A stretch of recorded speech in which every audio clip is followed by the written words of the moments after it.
अस्सलाम वालेकुम दोस्तों, HTML5 ट्यूटोरियल की सीरीज में खुशामदीद। मैं हूं तारशाह, यही पार्ट नंबर 10। दोस्तों, इस सेशन में हम HTML सेक्शन और HTML आर्टिकल टैग के बारे में डिस्कस करेंगे कि HTML सेक्शन और HTML आर्टिकल टैग किस तरह काम करता है। जी दोस्तों, अगर आप इस डायग्राम की तरफ देखें तो इसमें नज़र आ रहा है वाज़ेह आपको कि ये बॉडी में डिफाइन हो चुका है, यानी हमारे जो मेन कंटेंट होती है, हमारी जो मेन बॉडी है, वहाँ पे ये दोनों एक ही जगह पे डिफाइन हो चुका है। तो ये सेक्शन और आर्टिकल दोनों में इतना कुछ ज़्यादा फर्क नहीं है। सेक्शन इसलिए यूज़ होता है कि ये अपने लिए एक सेक्शन को बना लेता है किसी भी डॉक्यूमेंट में या किसी भी वेब पेज में। और ये आर्टिकल इसको हम अपनी तहरीर के लिए यूज़ कर सकते हैं, क्योंकि इससे हमारी तहरीर काफ़ी अच्छी हो जाती है। और हमने जो यहाँ पे आर्टिकल लिखना होता है तो हम यहाँ पे कंप्लीट लिख सकते हैं। यानी कि ये आर्टिकल इसलिए होता है कि हम किसी भी आर्टिकल को या किसी भी तहरीर को कम्प्लीटली डिफाइन अगर हमने करना हो तो उसके लिए हम यहाँ पर आर्टिकल टैग को यूज़ करेंगे। और उस किसी भी आर्टिकल के लिए अगर हमने सेक्शन डिफाइन करना हो, फर्ज करें अगर हमारे पास एक आर्टिकल है न्यूज़ की और एक आर्टिकल है हमारे पास किसी भी अपने फ्रेंड की या किसी भी टीचर के बारे में, तो उसके लिए हम अलग अलग सेक्शन डिफाइन करना चाहते हैं तो हम सेक्शन टैग के जरिए करेंगे। और अगर किसी आर्टिकल को हमने लिखना होता है तो हम उस आर्टिकल को इस आर्टिकल टैग के अंदर ही लिखेंगे। तो इसकी डिफिनीशन और यूजेज कुछ इस तरह है। The section tag defines section in a document such as chapter, header, footer और any other section of the document. तो इस डिफिनेशन का मतलब कुछ इस तरह है कि जो सेक्शन का टैग है ये किसी भी डॉक्यूमेंट में चैप्टर, हेडर, फुटर वगैरह या किसी दूसरे सेक्शन को डिफाइन करने के लिए यूज़ होता है। यानी फर्ज करें अगर हमारे पास एक डॉक्यूमेंट्स है तो उसमें हम इसकी हेडर को डिफाइन करना चाहते हैं और इसकी फुटर को भी डिफाइन करना चाहते हैं, तो ये हेडर और फुटर हम सेक्शन टैग की मदद से ही इसको डिफाइन करेंगे। यानी सेक्शन टैग लगा के हम उसकी हेडर और फुटर को डिफाइन कर सकते हैं।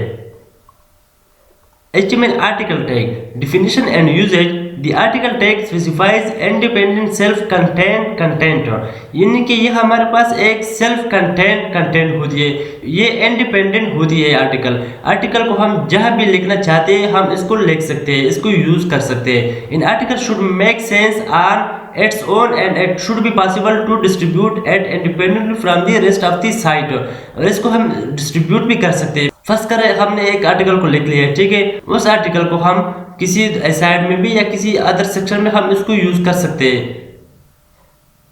Potential sources for the article element, इन इसका इस्तेमाल forum post, blog post, news story, comment में ज़बरदस्त किस्म का होता है। जहाँ पर अगर आप किसी वेबसाइट के फोरम पोस्ट पर गए हो तो वहाँ पर ब्लॉग पोस्ट में, न्यूज स्टोरी में, कमेंट में अगर आपने कहीं ब्लॉग को पोस्ट करना है तो वहाँ पर अगर आप देखो तो उसमें इसकी इस्तेमाल हो चुकी है। अगर आप न्यूज स्टोरी लिखना चाहते हो, कोई भी अगर आपके पास एक कंप्लीट स्टोरी है, अगर आपने वो लिखना है या किसी को कमेंट करना है तो वहाँ पर आप इसको यूज कर सकते हो। तो आइए इसको प्रैक्टिकल करते हैं कि ये किस तरह होता है। जी, तो यहाँ पे मैं सेक्शन टैग को यूज करूंगा। पहले सेक्शन ओपन, सेक्शन क्लोज, ठीक है। अच्छा, this is my section tag. Ctrl+S के साथ मैंने इसको सेव कर लिया। अब आइए ब्राउजर में चेक करते हैं कि कैसे नजर आ रहा है। ये यहाँ पे आ चुका है, क्यों? क्योंकि ये साइड बार की वजह से ही आ रहा है। तो इसकी साइड को हमने वहाँ पर डिफाइन नहीं किया हुआ था CSS में कि इसकी जो फ्लोट है वो किस डायरेक्शन पे होनी चाहिए। तो सबसे पहले मैं इसको फ्लोट दे देता हूँ इस साइड बार को, ठीक है, ताकि ये साइड बार एक साइड पे हो जाए और उसकी जो हमारी जो सेक्शन है वो हमें एक तरफ पे दे दें। तो ये साइड बार है हमारे पास, तो यहाँ पे मैं देना चाहता हूँ फ्लोट लेफ्ट, क्योंकि लेफ्ट की तरफ है ना, तो मैं Ctrl+S के साथ इसको सेव करता हूँ। अब आइए ब्राउजर में चेक करते हैं कि कैसे नजर आ रहा है। देखो यहाँ से हटके वहाँ पे आ चुका है, ठीक है। तो इस साइड बार को हमने डिफाइन नहीं किया हुआ था कि इसकी फ्लोट लेफ्ट पे होनी चाहिए या राइट पे होनी चाहिए। तो अभी हमने इसको डिफाइन कर लिया। अब हमारे पास अपने सेक्शन के लिए जो जगह है वो आ चुकी है, ठीक है ना। ये हमारे पास सेक्शन है अभी, तो वो हमने डिफाइन कर लिया। अब हमारे पास ये सेक्शन आ चुका है कम्प्लीटली, ठीक है, यहाँ से लेके यहाँ तक ये हमारे पास सेक्शन है। अच्छा, तो ये हमारे पास मेन बॉडी है।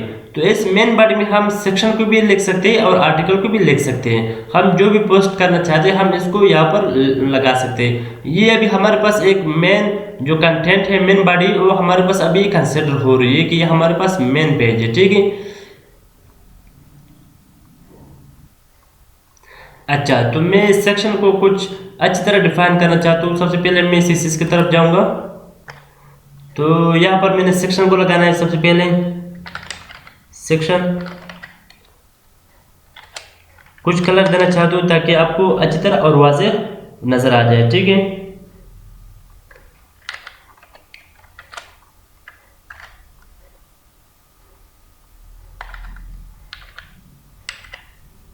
Ctrl+S के साथ मैंने इसको सेव कर लिया। अब आ जाइए HTML पेज में। ठीक है, तो ये हमारे पास सेक्शन की टैग जहाँ पर यूज हो चुका है, यहाँ पे मैं आ चुका हूँ। अब मैं इसको हटा के हमारे पास एक डमी टेक्स्ट है वो मैं यहाँ पे लगाना चाहता हूँ। ठीक है, तो ये हमारे पास डमी टेक्स्ट है, मैं इसको कॉपी करके वहाँ पे लगाना चाहता हूँ।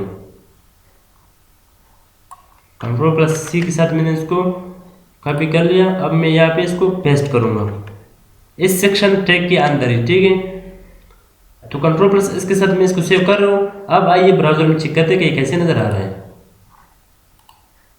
देखो, ये एक सेक्शन आ चुकी है हमारे पास। तो यहाँ पे मैं कुछ एक पिक्चर को ऐड करना चाहता हूँ ताकि आपको वाज़ेह और भी पता चले। तो सबसे पहले मैं हेडिंग 1 को यूज करता हूँ। Heading 1, this is my best teacher section. H1 को मैंने यहाँ पे क्लोज कर लिया। अच्छा, अब मैं इमेज का टैग यहाँ पे यूज करूँगा, इमेज, क्योंकि मैं अपने टीचर का यहाँ पे पिक्चर लगाना चाहता हूँ। ठीक है, इमेज सोर्स SRC का मतलब है सोर्स इज इक्वल टू उस पिक्चर का नाम मैं देख लेता हूँ कि उस पिक्चर का नाम क्या है। तो arshad.jpg। ठीक है, arshad.jpg उसकी एक्सटेंशन है, उस फाइल की एक्सटेंशन है। यहाँ पर अगर PNG होता तो वो भी हम लगा लेते, यहाँ पर PNG। अब वहाँ पर JPG है तो हमने यहाँ पर JPG लगाना है। ठीक है, ये एक्सटेंशन है, ये आपने ज़रूर और मस्ट लगाना है। ये अगर आप नहीं लगाओगे तब आपको वो पिक्चर अपीयर नहीं होगा यहाँ पर। तो मैं अलाइन भी देना चाहता हूँ। अलाइन मतलब यानी कौन सी डायरेक्शन पे मैं इसको रखना चाहता हूँ, कहाँ पर मैं इसको रखना चाहता हूँ। ठीक है, तो मैं इसको राइट पे रखना चाहता हूँ। राइट यानी पेज की जो राइट का हिस्सा होता है वहाँ पर मैं इसको रखना चाहता हूँ। Ctrl+S के साथ मैंने इसको सेव कर लिया। अब आइए ब्राउजर में चेक करते हैं कि कैसे नजर आ रहा है। This is my best teacher section. ये जो मेरा बेस्ट टीचर है उसकी एक सेक्शन हो चुका है यहाँ पर। ठीक है, तो वह उसके लिए मैंने एक सेक्शन को यहाँ पर डिफाइन किया हुआ है। तो ये कलर क्यों आ रहा है? कलर इसलिए आ रहा है कि वहाँ पर हमने CSS में कलर दिया हुआ है। ठीक है, तो जहाँ पर भी हम इस सेक्शन को यूज करेंगे तो इसके साथ साथ इसकी कलर भी आएगी। तो ये तो हो गया एक सेक्शन। फर्स्ट करें मैं एक और सेक्शन लगाना चाहता हूँ, तो उसके लिए मैं क्या करूँगा, उसके लिए सबसे पहले मैं यहाँ पे एक और सेक्शन लगाऊंगा। ठीक है, यहाँ पे मैं एक और सेक्शन लगाऊंगा, section open, in open tag है ये। ठीक है, सेक्शन, और यहाँ पे मैं सेक्शन को क्लोज करूँगा। ठीक है, सेक्शन को मैंने क्लोज कर लिया। अच्छा, तो यहाँ पर भी मैं हेडिंग देना चाहता हूँ H1, this is my best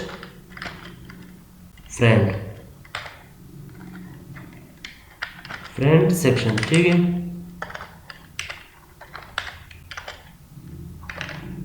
तो ये H1 को मैंने यहाँ पे क्लोज कर लिया।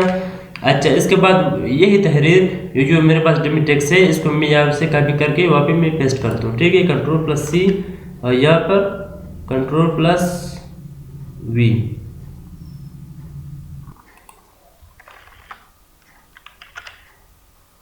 अच्छा, इसके साथ मैं इसकी पिक्चर भी लगाना चाहता हूँ, इमेज सोर्स। तो जिस नाम से मेरे फ्रेंड का पिक्चर है वो नाम मैं यहाँ पर लगाऊंगा। तो किस नाम से है वो मैं देखता हूँ, Zahid.jpg।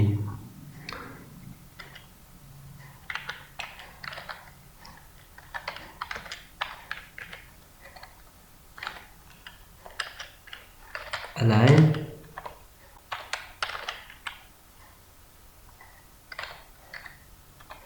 Ctrl+S के साथ मैंने इसको सेव कर लिया। अब आइए ब्राउज़र में चेक करते हैं कि कैसे नज़र आ रहा है। देखो डिफाइन हो चुका है ना। ये एक अलग सेक्शन हुआ जो मेरे बेस्ट टीचर है, और ये जो मेरे बेस्ट फ्रेंड है उसका एक अलग सेक्शन हो चुका है यहाँ पर। तो ये है सेक्शन का काम। This is my best friend section, this is my best teacher section. इन्हें कितना अच्छा डिफाइन हो चुका है यहाँ पर, इसकी जो तहरीर है और इसकी जो पिक्चर है। तो अब हमने यहाँ पर अपने पेज को सेक्शन में डिवाइड कर लिया। ये एक अलग सेक्शन है और ये एक अलग सेक्शन है। तो इसके बाद मैं आर्टिकल टैग को यूज़ करना चाहता हूँ कि आर्टिकल टैग किस तरह काम करता है। तो आर्टिकल को मैं टॉप पर लिखना चाहता हूँ आर्टिकल। तो ये मैं सेक्शन के बगैर इसको डिफाइन कर लेता हूँ, ठीक है। सेक्शन के अंदर नहीं, सेक्शन के बाहर। Article open, article close. अच्छा, यहाँ पर मैं अपनी तहरीर को लगा सकता हूँ। मेरी जो तहरीर होगी heading 1, this is article tag. फिर मैं H1 को क्लोज करूंगा यहाँ पर।